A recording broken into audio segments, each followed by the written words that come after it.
What is going on, everyone? It's Slow Motion Films back with another video, and today, as you guys can see by the title and thumbnail, this is No Money Spent episode number 3, and we have made some monumental changes to the squad. I believe the last episode I made, which was yesterday, I don't, depending on when this video comes out, this will be, like my third time daily uploading, so these No Money Spent.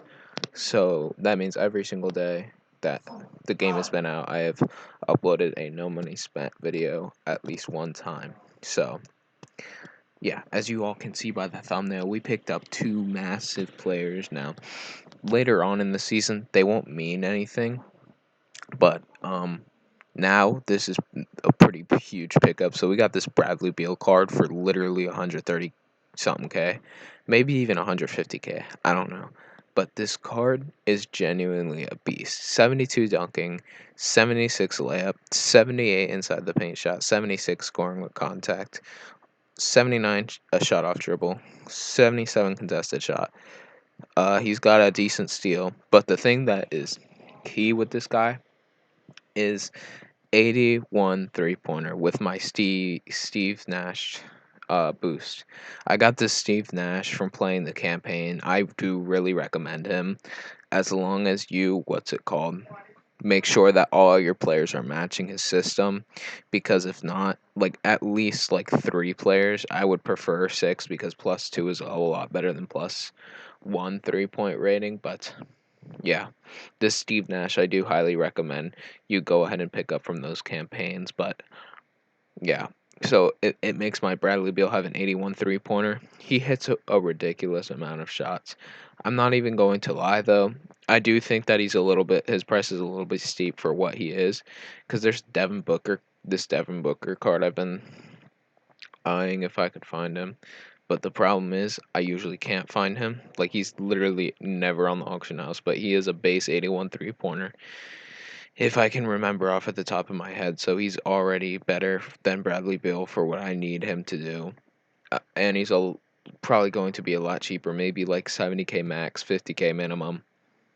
And this Bradley Beal card is going to be 150. It is 150K. That's what I bought him for. So I would prefer to sell this Bradley Beal and get that Devin Booker, because Devin Booker will fill that per percent better and he is cheaper. But that's only if I can find a Devin Booker. I've literally been on the auction house all day. I couldn't find one, but like I was sitting there watching the Tony Parker documentary all day, sitting there refreshing for shooting guards, seeing what I could find, and I found this Bradley Beal like twice, and I decided to just pull the trigger because I was just sick and tired of waiting for this Devin Booker to pop up. But now our second upgrade, that is a player anyways, other than that Steve Kerr, is this Tyler Herro. Now you guys can see 73 layup, 74 scoring with contact, 73 contested shot isn't great, but that 78 three-pointer is key. I really did need a good shooting point guard, as well as he has a 72 steal, so he's elite on defense. He gets a lot of fast break opportunities, and he brings the ball up the court, and he can just shoot it. He's really good in live PvP. Like, live PvP is a whole lot less like just drive to the basket and dunk the ball every time, and see who misses first, like last year. It's a lot more strategic, and like the only thing that's really meta is like people double teaming and trapping you on defense, but that's it. Like, it everything else is basically like you're just playing showdown or something. So Tyler Hero in this game is actually very good in live PvP. In Showdown, he's alright. I do still like the card a lot. Oh, well,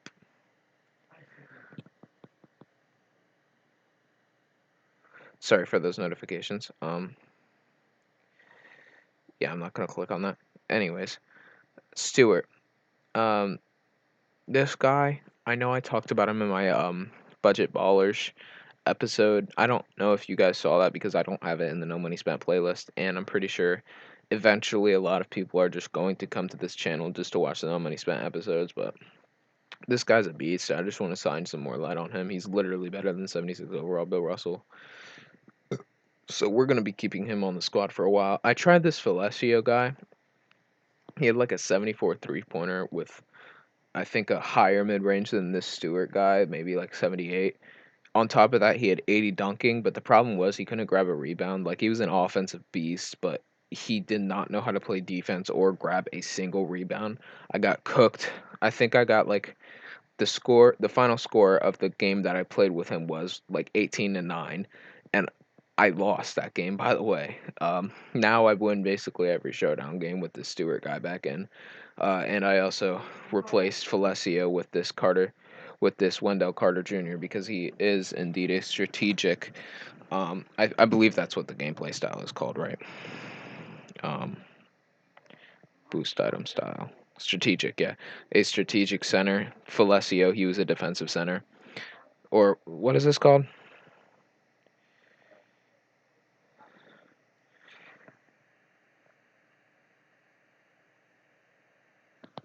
I'm just gonna say it's basketball style because it doesn't say.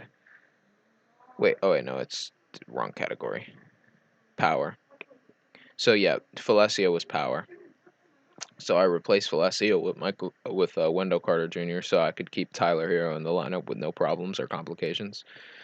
Also, there's this other guy that I forgot to mention in the budget beast. He's not this guy. I believe it's Tyus Jones. He's like a 7 foot point guard. He has 72 steal, I believe, and he has a 70 layup. He's better than any other 7 foot point guard in the game. But he's not worth it on this team because I picked up this Mike Conley as well. He had a 75 3-pointer. He hit really well for me. 68 steal. He's still not better than Tyler Hero, but I do recommend picking up that card if Tyler Hero's price is too steep because I was able to snipe him for 50K, but he usually goes around 70 to 75K. Bradley Beal, I got him for the price that he goes for, 150K. He's not worth 150K, but I got him because I was kind of desperate. Luke Kennard is still a really solid card, by the way. It's just I think I needed a little bit more shooting so that I didn't like rage every time I miss it. Excuse me, I miss an open 3-pointer with him or something. Because like Luke Kennard, yeah, he's a really good card, but that's when he's on. He's very inconsistent for me. Like when he's on, he'll drop like 18 points in a showdown game. When he's off, he can't score. He can't buy a bucket. So that Bradley Beal, I do believe that that replacement was definitely needed. Unless I go ahead and snipe a Devin Booker right here because he's a 73 overall for whatever reason. Nope. Wait, maybe. But yeah. So basically, those are the changes I've made. I did talk a little. I do want to shine a little bit more light on Steve Nash. I know I've talked about him already, but this coach is literally incredible. Also, I got this guy from my bench. He's initially a 71 overall, but since he's small ball and he has so many boosts, he just gets up to 72 and boosts my bench overall to a 70. But I'm pretty sure my starters is like a 73, and that's why I'm so high. Or maybe it might actually be a 74. I don't know. It's probably 73, but anyways, yeah. So this Steve Nash 3-point accuracy +2 if you get 6 players matching, +1 with 3 players matching is still pretty decent. But I would still go out of my way to get the 6 players. Uh, so yeah, that coach is really nice. I do recommend getting him. How to get him, in case you do not know: campaigns, Rising Stars. You have to. Sorry. By the way, I do recommend getting this Mobamba if you cannot find Isaiah Stewart on the auction house. That Mobamba is really good, but I'm not gonna go for him because I do have Isaiah Stewart. So basically, after you finish the Larry Markkinen campaign, which is after the Matisse Thybulle campaign, you will be able to go onto this Steve Nash campaign, and I do really recommend using your stamina to get this card. On Android, even though I'm not playing on a phone, I'm playing on BlueStacks right now. Uh, on Android or iOS, there's like a setting where you can like turn ad refreshes off, and then you can just have unlimited stamina ads. I cannot do that because this isn't like a real system. This is like sort of an emulator of my old phone, and I don't have that setting whenever I go into system settings. But I do recommend doing that and then playing through the Steve Nash campaign. But I don't have anything on auctions, and a lot of I saw someone in my comments yesterday asking me how I make coins, and for a little bit, I really didn't have an answer, but there is a consistent way to make coins, and it's literally just playing through these events. The Eastern and Western conferences, they're the blue on the right side and then the red on the left. They're very helpful towards getting coins because it gives you a 67 plus overall player if you trade in 3 of the same team tokens and then 2 live daily tokens, which, by the way, I do recommend completing your objectives. Is not here, is here. I do recommend completing these objectives, like 5 live today events completed, and then you get like however many, 4 plus 9, you get 9 daily tokens for that.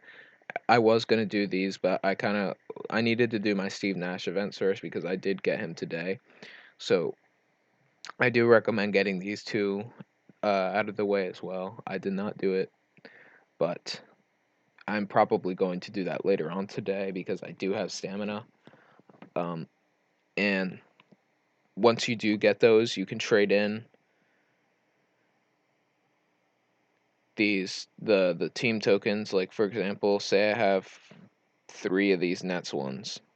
I would trade in a live daily. I would trade in 2 live dailies, and I would get a 67 plus overall Nets player.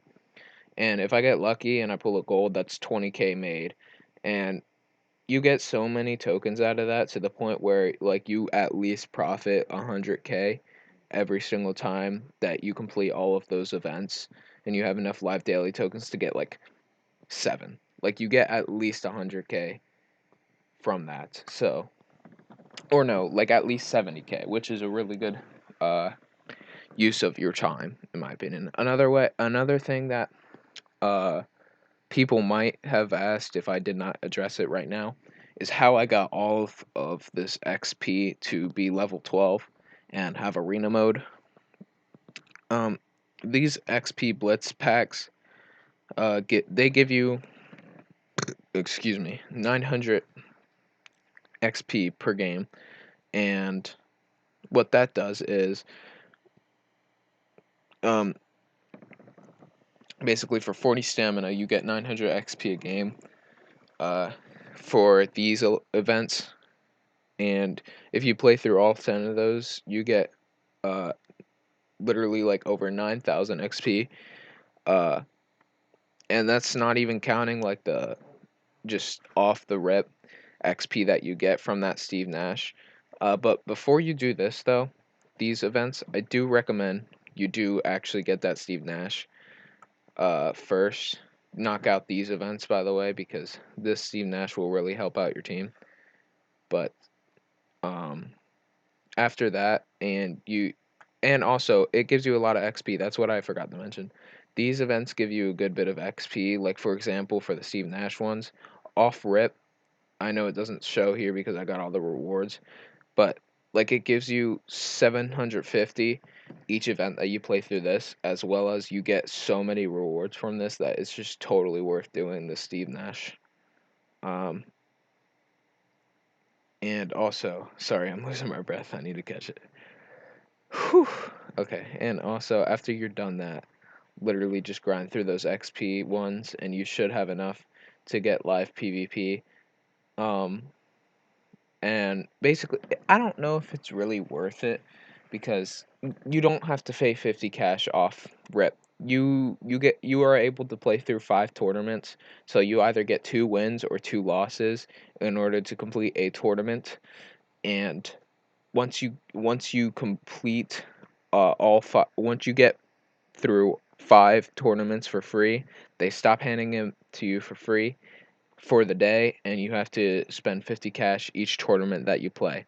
So I do not recommend spending cash. I just recommend just grinding out the game regularly and being able to what's it called, play live PvP by waiting for it, because Showdown, you could argue, is funner for a lot of people, because it's a whole lot less like stressful to play against a bot than a player. While I do believe live PvP is funner, I don't think it's really worth the stress over getting level 12, because level 12 is very hard to achieve, but it is still a very fun game mode. It is still the best, or not the best. The Showdown is still the best game mode in this game, but live PvP is definitely the funnest for me because I mean, I would consider myself a good player, so I have a lot of fun actually going up against players other than them just like dunking on my AI defender without me being able to do anything. I can actually like make adjustments with my defense and all that on live PvP. And there's a lot more strict rules in live PvP. Like they don't have backcourt violation for Showdown as an example. So I do recommend playing that game mode, but I don't know if you don't think you would find it fun and you think that like competitiveness kind of like stresses you out, I would not recommend going for this level 12 grind. But yeah, basically I got live PvP. I don't have any live PvP tokens yet. I don't know how to get them. Except for going into the Colin Sexton event and getting these, or no, not the Colin Sexton one. I believe it's the John Morant one. If you go into here, you get 5 live PvP tokens. But other than that, I literally don't know how to get these. So, yeah, we're going to go ahead and see if we can get ourselves a Devin Booker or literally anyone with a 77 plus 3-pointer. Okay, and we cannot. So, we're going to go ahead and see what we can do. Also, I joined a league. In case you guys want to join, make sure you type in Russian Steel in the search. And as long as you're like a, let's see, 69 overall, 68 overall plus, even if you don't even play the game, like you'll still probably be accepted into the league. So I do recommend applying for this because I would like to have some of you guys play in my league because a lot of these guys aren't playing their quarters. Like 4 out of 32. It's only been an hour, but like last time we only had like 26 quarters played, which is not a lot at the end of the tournament, especially. So if you do play this game a good amount, then please do join this tournament because we are in desperate need of people playing their quarters so that we can rank up. But yeah, I really have nothing else for this video. I just wanted to show you guys what I have been doing. Actually, no, I'm not going to sell that yet. What I have been doing. And that's basically going to wrap it up for the video. I appreciate your guys' support recently with the other No Money Spent episodes. I think I got like almost 300 views on the first No Money Spent episode. The second one didn't do too great, but the top 5 budget cards, I think that got around 80 views. So I'm proud with what my channel is doing, especially considering the fact that I haven't been playing NBA Live Mobile in a while. But yeah, that's going to wrap it up for this video. See you guys.